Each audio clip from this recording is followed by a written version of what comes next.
Pheli FM 95.0. Getting into his journey in music as we understand just how he started and where he's heading to. Razz, welcome to Pheli FM. Thank you for having me. How are you today? Like you said, I'm bubbly, I'm alive. Feels good to be here. It's my first time out here, so I'm really excited. It's an absolute honor having you in the building. Razz is an interesting name. How did you get that? Woo! Okay. So in high school, right? You know, I'm very light skinned, so whenever I would be in the sun too long, I would turn red, like very red. Ooh. So everybody used to say I'm like red like a raspberry. Ooh. So they started calling me Raspberry. And then later on, when I got into like rapping and I had to get a name for a rap group that I was part of, so I thought, nah, I can't be Raspberry. It ain't gangster enough. Yeah. So I thought, okay, maybe if I call myself Razzi. But if you Googled Razzi, you'd find like 20 billion Razzis, and all of them are based in India. So I'm like, nah. So I thought, okay, let me double barrel the name and be Razz. And next thing you know, everybody just calls me Razz anyway. But yeah, but Razz, that's how I got the name, man. And the rest is history.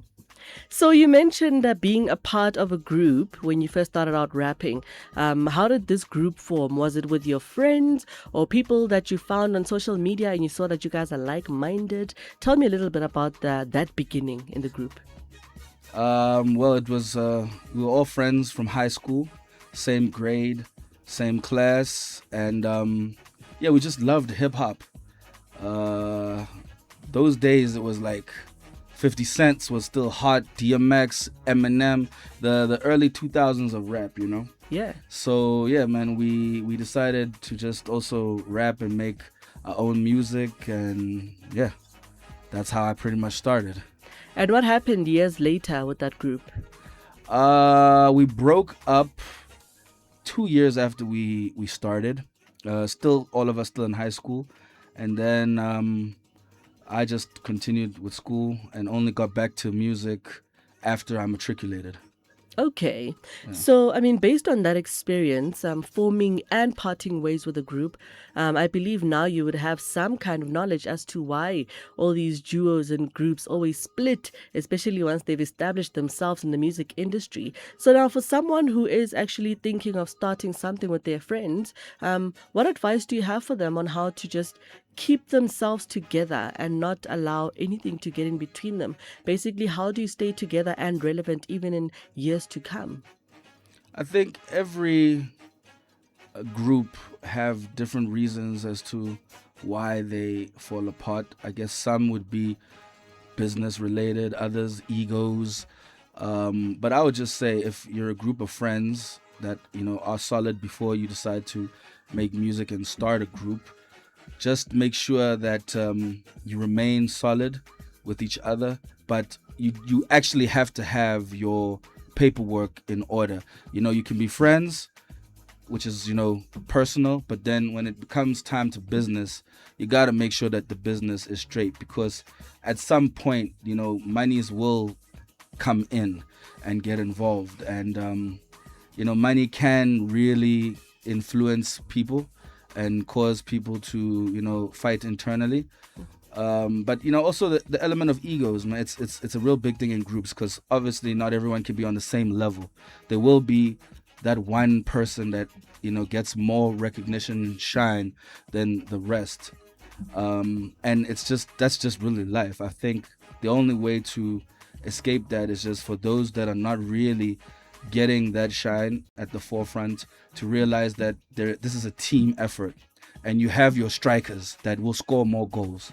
You have your midfielders who defend the midfield and pass to the strikers, and then you have your defense line who defend the goalposts, and you still have your keeper. Everybody plays their role. Not everybody is as popular as the striker, but at the end of the day, the striker can't win alone. It's a team effort. And there is no I in team. Yes, absolutely interesting. I love the term team effort. So after matric, you went back and did music. I mean, at what point really in your life did you actually feel that you being a part of that group years back, 2 years back, was not just a phase. It's actually just a calling. Music is really for you. Or at what point did you actually realize that? So I was interested in music even before I got into the rap group. I was already writing my own lyrics and making beats and rapping just by myself, attending talent shows and stuff. So for me, it was always it started off as an interest, but as a solo, when I started to win talent shows, I kept being told, you have a gift, you can do this. And then later on, started the rap group and, did it with my boys. And then we split up and, finished school. And then, but still, even though I wasn't doing music professionally, I was still, engaging with it at home. And then after school, Chico Twala, he's actually the guy that mentored me. So he told me that when I'm ready, I should give him a call, and then we take it from there. So when I matriculated, I hit him up, and Chico put me in studio, pretty much taught me everything I know, and started making music in his studio until I branched off. So I'm guessing you had no challenges whatsoever once you branched out into being a solo artist, because I can imagine being handheld by the Chico Twala. It must have been a smooth ride, right? No, it was anything but a smooth ride. Tell me about it. Remember, I'm pursuing like hip hop. Hip hop has always been an obstacle to try and make it in the hip hop game. So even though I did have the tutorage of Chico, but you can take a horse to the river, but you can't feed the horse water, pretty much. So like he guided me and showed me the way, but I had to walk the journey on my own. Hence I did it not under his label or with him, but pursuing things independently, you see. So it was a challenge. A long struggle. Yeah. I won't even lie. But where there's a will, there's a way, and you find a way. And look at you now. Look at me now. Hey, look at me now. You getting paper. Have you tried branching out into different genres other than hip hop? Jumping on a piano beat maybe or something? Oh yeah. No, I fuse all genres. In fact, my latest single is a fusion of kwaito and piano. Nice. Yeah. I mean, I dabble into everything, from your straight hip hop into electro, kwaito, piano, Afro soul. I'm very musical like that. Yeah, that's amazing. What are some of the biggest things you've accomplished ever since being the solo artist that you are now? I think the biggest accomplishment I have had personally was when I got my first major deal with Universal, and then I managed to make it on the Mutsuba Foundation music tour, which is, at that period it was the biggest tour in the country.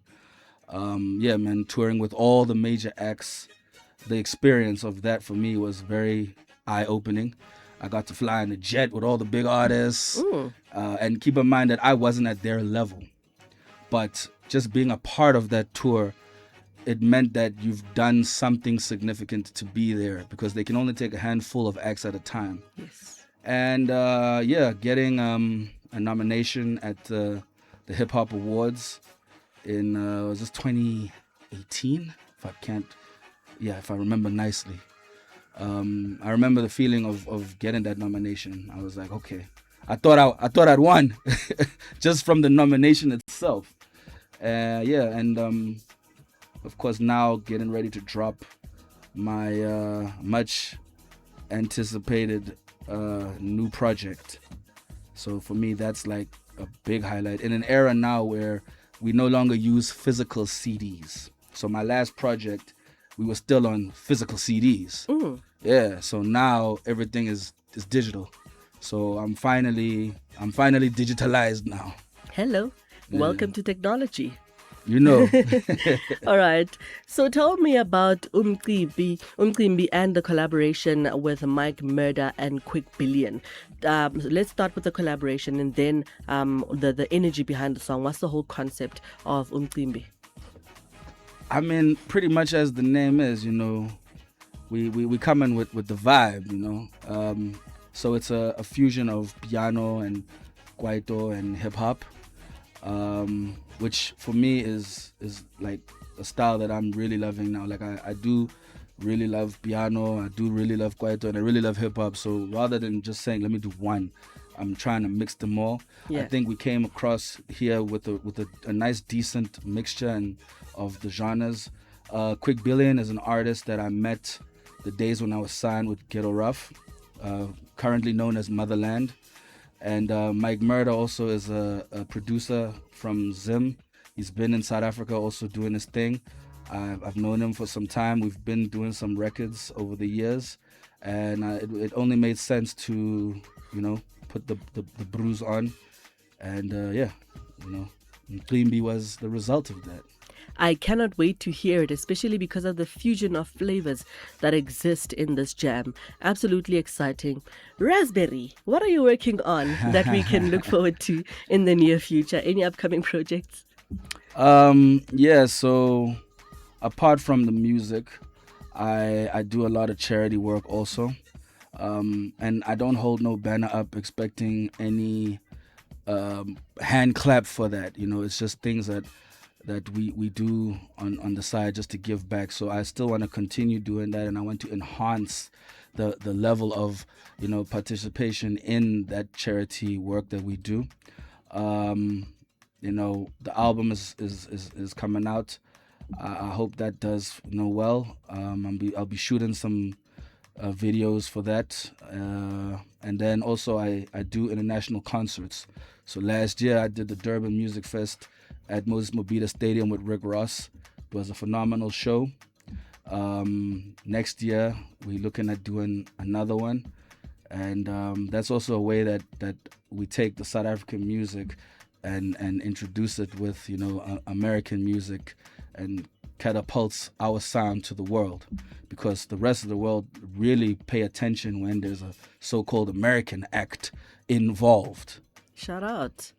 That's amazing. And you're doing big things, and do continue being the shiny ball of happiness that you are. And it's been an honor having you in studio. Where do we catch you on social media, and also where do we get your projects on DSPs and all? So the album is available on all streaming platforms. There's too many to mention them all. Yeah. Yeah. So and all my socials, it's Razzi Razz 101. That's RAZZI 101 across all socials. If you don't want to go to streaming platforms, you can go to my website. Very simple. www.razzirazz.com. The album is there, available for free download. So if you don't want to pay subscription fees on Design Them, come to the website. Oh, yes. Shout out to you. Thank you for joining us, and do enjoy your day further. Thank you for having me. Pheli FM. Oh, yes. So this is Razzi Razz officially leaving the building. Absolutely excited to hear this jam. It is titled Umqimbi. But listen, before we do that, let's quickly take care of this. Did you know that lenacapavir, a new medication used